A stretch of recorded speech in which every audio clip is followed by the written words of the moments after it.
Thank you very much. Naveen Sharma ji, मेरी आवाज़ आ रही है? जी सर, बिल्कुल आ रही है, प्रॉपरली आ रही है। Thank you very much. और यहाँ पे हमारे जितने भी पार्टिसिपेंट्स हैं, नए पार्टिसिपेंट्स और पुराने पार्टिसिपेंट्स, और जो हमारी पूरी जेडक्सियन फैमिली है, उन सबको from the deep of my heart, core of my heart, मैं बहुत ज़्यादा वेलकम करता हूँ। और मैं अभी स्क्रीन शेयर करना चाह रहा हूँ, डिसेबल हुई हुई है, इसको ज़रा स्क्रीन अलाउ कर दीजिएगा।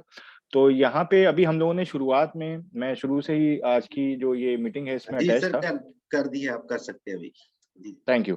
तो मैंने इसमें जो क्या कहते हैं, जो मोटिवेशनल जो स्पीकर्स भी हैं, और बहुत ही अच्छी जो है वो क्या कहते हैं, लेडी हैं फ्रॉम आवर सब कॉन्टिनेंट रीजन। तो उनको बारे में जो डिस्कशन हो रहा था, मुनीबा मज़ारी साहिबा। तो इस तरह के जो हमारे पास जो एग्जांपल्स हैं, और जो जो स्पेसिफिकली अगर हम ये कहें, जो मोटिवेशनल एग्जांपल्स हैं, वो बहुत सारी हैं। और क्योंकि रीजन टू रीजन अब वेरी करती हैं, और इसके अंदर जो है वो बहुत सारे ऐसे मतलब कहना चाहिए कि आपको एक ऐसा धचका लग जाता है, और एक ऐसा मतलब फ्रॉम नेचर, मतलब नेचर ये कहें कि ऊपर वाले की तरफ से ही जो है वो कुछ होता है। बट हर चीज में हमारे यहाँ कहा जाता है कि कोई ना कोई वेल बीइंग होती है, मतलब there is always something good if there is something bad is happening to you. तो उसमें से कोई ना कोई ऐसा रास्ता निकलता है। और इस तरीके की एग्जांपल यहाँ पे जो हमारे लोग जुड़े हुए हैं हमारे साथ फॉर द लास्ट 4 इयर्स, 2018 से वो देख भी चुके हैं।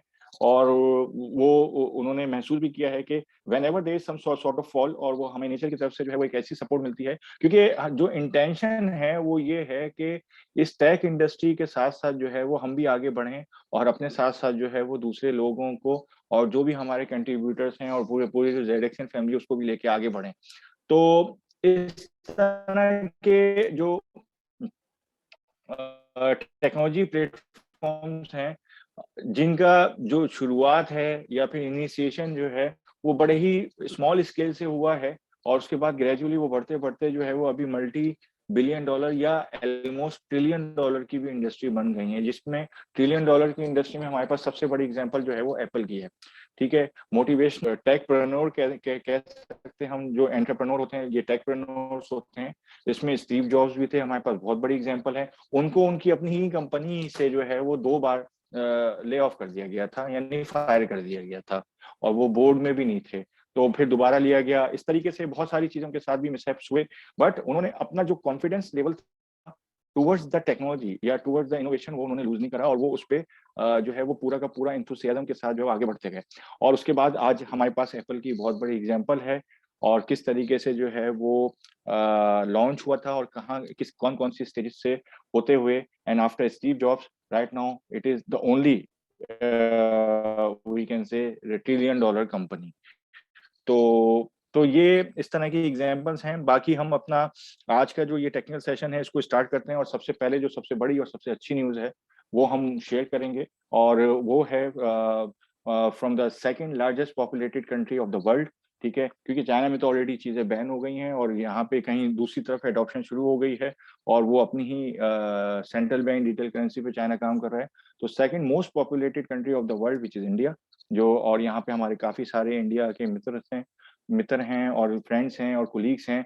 तो वो इस बात को वो कहेंगे कि 30% टैक्स जो है वो डिजिटल एसेट इनकम पे जो है वो लगाया गया है, और प्रोपोज किया गया है actually from the finance ministry और फाइनेंस सेक्रेटरी ने जो इसको प्रोपोज किया है। और ये लास्ट वीक में बहुत ज्यादा जो है वो हलचल मचाई है इस न्यूज ने। और इसी की वजह से आप देख सकते हैं कि in the last couple of days approximately 15 to 17% का जो है वो गेन हुआ है बिटकॉइन की प्राइस में भी, और दूसरे डिजिटल एसेट्स की प्राइस में भी। तो which is one of the adoption, I mean इसको हम ये कह सकते हैं कि किसी भी चीज पे, और यहीं से शुरुआत भी हुई थी, जो यूएस और यूरोपियन कंट्रीज में भी वो टैक्स लगाया गया था। जब किसी चीज पे टैक्स लगाया जाता है उसकी प्रॉफिटेबिलिटी पे, अभी लॉसेस जो है वो उसको इंक्लूड नहीं किया गया है इसके अंदर, क्योंकि लॉसेस को जो है वो एकदम बिल्कुल अलग रखा गया है कि अगर लॉसेस भी होंगे तो उसको आप एक्सपेंसेस की मद में टैक्स रिडक्शन नहीं होगी आपकी, ठीक है। टैक्स आपको ओवरऑल सिर्फ और सिर्फ प्रॉफिट पे देना ही देना है, तो लॉसेस काउंटेबल नहीं है इसके अंदर अभी। और स्टिल 30% बहुत बड़ा स्टीप है। जो जो जो सेकंड लार्जेस्ट टैक्स लगाया गया था वो 22% साउथ कोरिया में लगाया गया है, और उसको भी मगर एक्सेप्ट कर लिया गया है from the digital assets users. मगर यहाँ पे ये बट स्टिल ये एक काफी स्टीप किस्म की या काफी बहुत ज्यादा इसका वो है, क्या कहते हैं, परसेंटेज है, around 30% profit, only on the profit, capital gain tax कहलाता है ये। तो जो आपने गेन किया है उस पर टैक्स देना है आपने सिर्फ। टैक्स लगाने मतलब ये कि एज अ कमोडिटी इसको एक्सेप्ट कर लिया गया है और प्रपोज कर लिया गया है फाइनेंस बिल के लिए।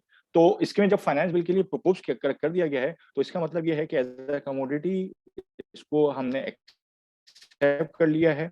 और रीजनल अगर हम देखा जाए तो it will be one of the largest adoption, अगर ये पूरा का पूरा proposal as it is pass भी हो जाता है उसके बाद भी। Still there things that will be under discussion, और इसमें जो डिफरेंट क्या कहते हैं स्टेक होल्डर्स हैं, specifically from the digital assets community, finance ministry, और जो भी जो जो सबसे मेजर स्टेक होल्डर हैं, RBI, reserve bank of India, तो वो लोग भी इसमें पार्टिसिपेट करेंगे। और इसको होपफुली हम जो देखा जा रहा है वो ये approximately with some plus and minus it will be go through, क्योंकि इस वक्त जो है डिजिटल एसेट्स की अगर एडॉप्शन देखी जाए और यूजेज देखी जाए, उसमें by population India is the first country जो एक अच्छी बड़ी परसेंटेज जो है, और which is approximately more than 100 million users of digital assets. They are right now utilizing the this deposit and withdrawal process of digital currencies. तो ये बहुत बड़ा एक वो है। और लास्ट ईयर हम 2021 की बात कर रहे हैं, सेंट्रल बैंक डिजिटल करेंसी पे भी, क्योंकि this is the second part of that amendment और दैट प्रपोजल एक्चुअली, कि सेंट्रल बैंक डिजिटल करेंसी, और ये हम बहुत इसके टेक्निकल सेशंस पहले भी कर चुके हैं, और ये हमारे अपने ही जो वो हैं इंटरनल जो जेडेक्सियंस हैं उनके साथ डिस्कस भी हो चुका है, कि जब भी कोई अगर बैन होने जाता है, कभी कोई ऐसी चीज होने जाती है, तो इसका मतलब ये है कि वो कंट्री अपनी ही डिजिटल करेंसी पे काम कर रही है। तो सेंट्रल बैंक डिजिटल करेंसी का जो पायलट प्रोजेक्ट है वो 2021 में जो है वो एज अ प्रोटोटाइप इनिशिएट हो चुका है इंडिया के अंदर, और वो उस पर काफी सारे डिस्कशंस और प्लस एंड माइनस जो भी पॉइंट्स होते हैं वो ऑलरेडी अंडर रिव्यू है और अंडर डिस्कशन है। तो that will be a part of that proposal as well which will be presented at the finance bill. तो ये कुछ बहुत अच्छी एक पॉजिटिव न्यूज थी। द लास्ट 3-4 डेज जो है वो बहुत ज्यादा जो है वो चर्चा में रही है, और अभी भी जो है वो ये चर्चा में है, और ये इसका बहुत अच्छा और पॉजिटिव इम्पैक्ट पड़ा है ओवरऑल डिजिटल करेंसी एडॉप्शन में भी, ब्लॉकचेन टेक्नोलॉजी की एडॉप्शन में भी, और उनकी assets capitalization in terms of जो वो है वॉल्यूम एंड क्या कहते हैं इंक्रीज ऑफ प्राइस। तो उस पर एक अच्छा इम्पैक्ट पड़ा है। The second good news is Ted Cruz जो है मैं बता देता हूँ, ये is a life long actually senator for Texas. Texas हमारे लिए बहुत इंपॉर्टेंस रखता है। टेक्सास यूएस की स्टेट है। वो क्यों इंपॉर्टेंस रखता है ये भी मैं आपको बता देता हूँ। Texas by population it is around 30 million population की एक स्टेट है ये, ठीक है। बट आफ्टर चाइना क्रैकडाउन इन सितंबर अक्टूबर 2021, उस क्रैकडाउन के बाद जो मेजर इंफ्रास्ट्रक्चर शिफ्ट है, मतलब one of the world's largest infrastructure shift जो हुई थी वो फॉर द बिटकॉइन माइनिंग, जो कि माइनर्स और वो इक्विपमेंट्स की शक्ल में जो हुई थी, वो उसका जो बड़ा पार्ट है वो टेक्सास में गया था, और चाइना से। तो चाइना से जो एक बहुत बड़ा इंफ्रास्ट्रक्चर शिफ्ट था जो वहाँ गया है। तो टेड क्रूज जो है वो वहाँ के लाइफ लॉन्ग गवर्नर है। टेक्सास एक तरह से एक फेडरल स्टेट्स में आता है, और उसका जो भी गवर्नर होता है, क्या कहते हैं, सेनेटर होता है, सॉरी, वो लाइफ लॉन्ग होता है। तो टेड क्रूज वहाँ के सेनेटर हैं, और एडॉप्शन का लेवल ये है वहाँ पे कि उन्होंने अभी जो डिप आई थी उसमें काफी जो है वो अच्छे खासे जो है बीटीसी वो रीपरचेज किए हैं, दोबारा परचेज किए हैं।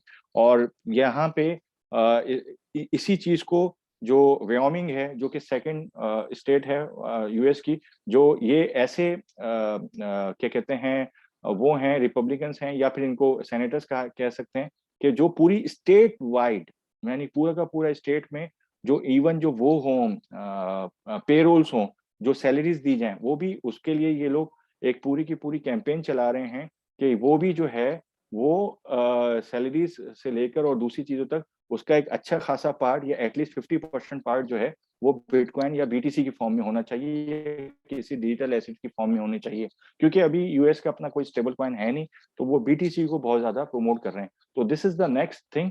और ये इस तरह की स्टेट्स से या फिर इस तरह के जो फर्स्ट वर्ल्ड कंट्रीज कहलाती हैं, वहां के जो थिंक टैंक्स हैं, actually these people are the think tanks, तो उनकी खुद की परचेजिंग के वो खुद भी परचेज कर रहे हैं डिजिटल एसेट्स को, और ब्लॉकचेन टेक्नोलॉजी के एडॉप्शन को खुद भी एक्सेप्ट कर रहे हैं, और दूसरों के लिए भी लेके आना चाह रहे हैं कि एक अच्छा खासा चंक इसका जो है वो डिजिटल एसेट्स की फॉर्म में होना चाहिए।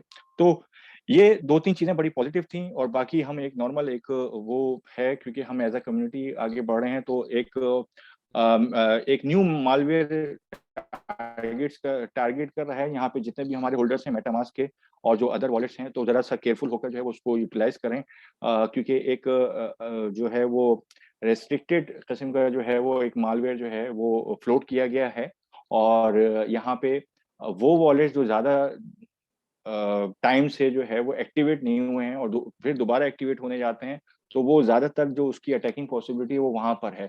तो this is one of the thing जो अभी शेयर हुआ था थोड़ी देर पहले ही, तो वो हम आपके साथ शेयर कर रहे हैं।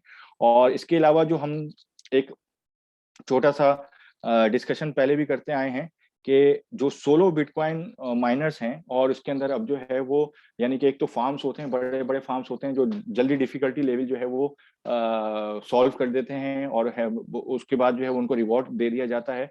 तो अब जो सोलो माइनर्स हैं उनका भी बड़ा पार्टिसिपेशन हो गया है, और ये this is the fourth time in 2022 एक सोलो माइनर ने यानी एक सिंगल इक्विपमेंट पे ही जो है वो पूरा का पूरा ब्लॉक को सॉल्व करके और बहुत बड़ा रिवॉर्ड वो लेके गए हैं। तो इस तरीके के भी जो है ना, अब कहने का मकसद ये है कि जो मैनिपुलेशन है, the manipulation of the miners, वो with respect to the difficulty level जो हैश रेट आगे बढ़ता जा रहा है, उसमें सोलो माइनर्स भी जो है वो उनका भी पार्ट, पहले ये नहीं होता था इन 2020, अगर हम देखें इसको तो वहां तक नहीं होता था, बट इट स्टार्टेड फ्रॉम 2021। तो टेरा हैश के करीब जो हैं डिवाइसेस आ गई हैं अभी जो सॉल्व करती हैं, और ये सोलो माइनिंग कैपेबिलिटी के साथ सिंगल इक्विपमेंट पे भी जो है वो रिवॉर्ड लिया जा रहा है without entering into the pool, जो कि बड़े पूल्स के अंदर आप जब तक एंटर नहीं होंगे तो आपको रिवॉर्ड नहीं मिलता था। ये 2020 तक की बात थी, but now since this difficulty level is getting excited, और the increase in the difficulty level of the hash rate में जो इंक्रीज होता जा रहा है, तो अब टेरा हैश पर सेकंड के हिसाब से जो सोलो इक्विपमेंट्स आ रहे हैं उनमें भी पॉसिबिलिटी हो गई है डिफिकल्टी लेवल को सॉल्व करके रिवॉर्ड को माइन करवाया जाए। इसके बाद जो है वो हम जो अभी एक करंट मार्केट का हमने एक सिनेरियो बताया था, और जो रिटर्न ऑफ बीटीसी जो कि अभी इस वक्त 41,500 के करीब जो है वो डील हो रहा है, और इसमें जो है वो बड़ा पार्ट जो मैं आपको पहले ही बता चुका हूँ, वो हमारे दिस न्यूज़ के फाइनेंस बिल का पार्ट बनने जा रहा है from legislative committee of finance ministry of India. तो उसके अलावा जो है वो कुछ और पॉजिटिव चीज़ें भी हुई हैं, क्योंकि जो लिक्विडेशंस हो रही थी जो शॉर्ट्स में, और वो अराउंड $50 मिलियन के करीब जो है वो शॉर्ट्स इस चीज के बाद जो $40,000 की प्राइस जो है वो रीच होने के बाद जो है वो शॉर्ट्स में अब जो है वो लोगों ने अपनी डील्स को या जो अपने जो वो थे कॉन्ट्रैक्ट्स उनको खत्म करके अब वो लॉन्ग्स की तरफ चले गए हैं। तो नाउ अप्रोक्सीमेटली 41,500 के करीब है। तो ये कुछ ऐसी चीजें थी जो हम शेयर करना चाह रहे थे, और जो with respect to the blockchain technology adoption, specifically with respect to the digital assets adoption, और किस किस लेवल पे चीजें होने जा रही हैं, और ये ऑल टुगेदर आज हमने इसमें ज्यादातर अपनी जो है एनएफटीज और मेटावर्स को नहीं डिस्कस किया है, बट जो मेटावर्स और एनएफटी को लेके है वो बहुत ही अच्छी और एक बड़ी न्यूज जो हम अभी चेक कर रहे थे और वो हुआ भी है, वो इंडिया से ही आई है, और वहां पे जो है वो एक पूरी की पूरी marriage including vows of the marriage and everything was done on this metaverse NFT की फॉर्म में हुआ है, यानी कि उसमें गठबंधन से लेके यानी कि बहुत सारी चीजें जो हुई हैं, आशीर्वाद से लेके और जितने भी क्या कहते हैं उसमें पंडित से लेके everybody was involve here metaverse. तो ये एक एडॉप्शन ये भी है, और इसके होने के बाद आहिस्ता आहिस्ता जो चीजें बढ़ रही हैं, और डिजिटल प्रीस्ट भी थे उसमें, यानी जो प्रीस्ट थे जो पंडित थे जो मैंने अभी बताया वो भी डिजिटल थे। तो Indian couple celebrates blockchain wedding with NFT vows digital priest. So this is one of the other NFT and metaverse adoption by one of the Indian couple. But the point is that this adoption has been covered by the international media as well. तो ये international media में हम ये कह सकते हैं blockchain media. तो इस तरह की चीजें हैं और बहुत सारे अभी और भी चीजें हमें एनएफटी और मेटावर्स में नजर आएंगी। और क्योंकि फॉर्च्यून 500 कंपनीज और ये इस तरह की जो दूसरे मल्टीनेशनल ग्रुप्स हैं वो ऑलरेडी इन्वॉल्व होना शुरू हो गए हैं। रिसेंटली जो है वो मेरे पास अभी यहाँ पे न्यूज नहीं है, बट रिलायंस ने $15 मिलियन की इन्वेस्टमेंट करी है और वो पूरा का पूरा मेटावर्स का और एनएफटी के प्लेटफॉर्म के लिए। तो इस तरह की दीज आर द एडॉप्शंस, क्योंकि हम इसको ऐसे देख रहे हैं कि 2010 और 2011 में जिस तरीके से ब्लॉकचेन टेक्नोलॉजी या ब्लॉकचेन एसेट्स की हम बात करते हैं, क्योंकि टेक्नोलॉजी तो इतनी नहीं थी, वो उस वक्त से बिटकॉइन और ये सब आया था। तो reverse engineering of the bitcoin is a blockchain technology, ठीक है। तो उसमें टेक्नोलॉजी बहुत वास्ट हो गई और डिजिटल एसेट्स बहुत छोटे हो गए उसमें। तो इस तरीके से है, तो ब्लॉकचेन टेक्नोलॉजी की एडॉप्शन ऑन एंटरप्राइज और जो गवर्नमेंट लेवल है, और ब्लॉकचेन एसेट्स की adoption peer to peer level पे, तो वो बढ़ना शुरू हो गई। तो जो चीज 2011-2012 में बीटीसी या इन डिजिटल एसेट्स की शक्ल में थी, जो हम शायद किसी भी वजह से मिस कर चुके हैं, वो अब 2022 और नेक्स्ट फ्यू इयर्स में एनएफटी और मेटावर्स की शक्ल में हमें मिलेगी, और we can avail this opportunity now. It all depends कि किस तरीके से जो है वो, but do your own research, और किसी को कोई भी किसी भी किस्म की जो है वो हम आपस में डिस्कस करना चाहें, कोई भी पर्सपेक्टिव और with respect to the adoption or the taking of this NFT or metaverse, we are ready। और किसी के कोई भी क्वेश्चन या क्यूरी हो, then we will try our level best to reply it accordingly। तो ये आज का हमारा सेशन था। Thank you very much. Over to you Naveen Sharma ji.